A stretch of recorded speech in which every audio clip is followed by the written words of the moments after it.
Good morning. That's the president of Adventist. It's actually early afternoon. It says low battery. I don't know if it's talking way out of field or...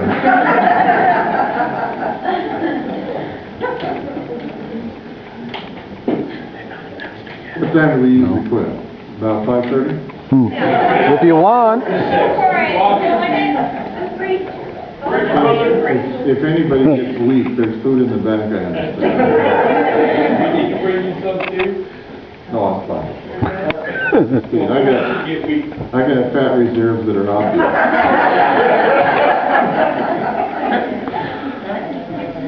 All right. Where'd he go? Biggs. I was just sitting right here. He just got up and left to get you some. Yeah, no, we're fine. He was up in Alaska, he just told me in first service. And I was going to ask him, there's a road that goes all the way around the city of Fairbanks in Alaska. And along that road are some really interesting houses. The houses were built on what you call in Alaska ice blend, which means a frozen piece of earth, gravel, underneath.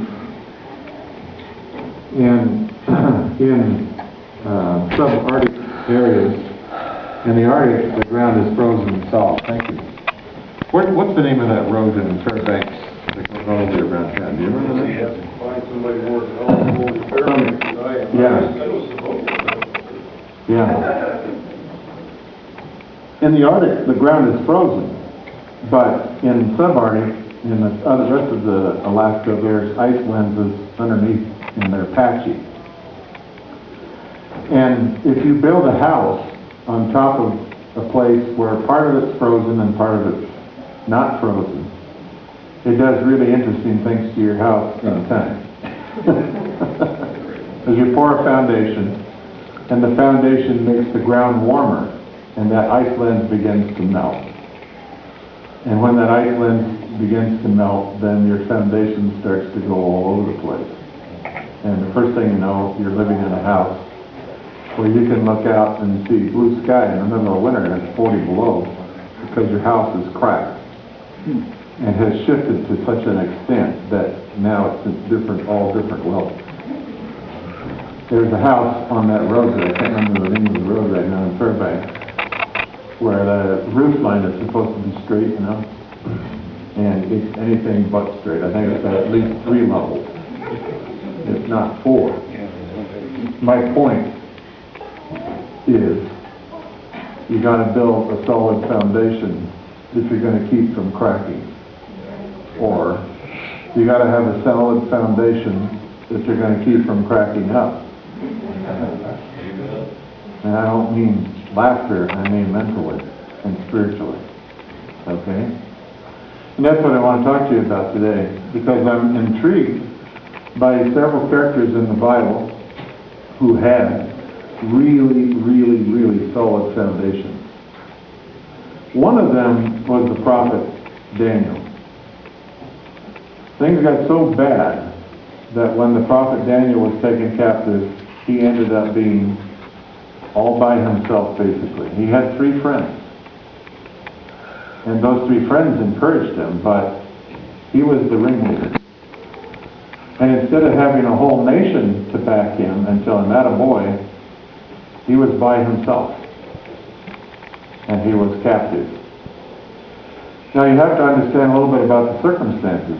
The circumstances in his time was that every region, or every tribe, every group of people, wherever they were in the earth, had a god. And since our tribe is better looking and smarter than your tribe, our God is what? Stronger. Greater. Okay, we just sang about that, didn't we? We just sang about that. Now, to prove that our tribe is better, more intelligent, better looking, and we have a lot better looking women in our tribe, amen? Yeah. Okay? There's a few feminine men then, right? If we get an army together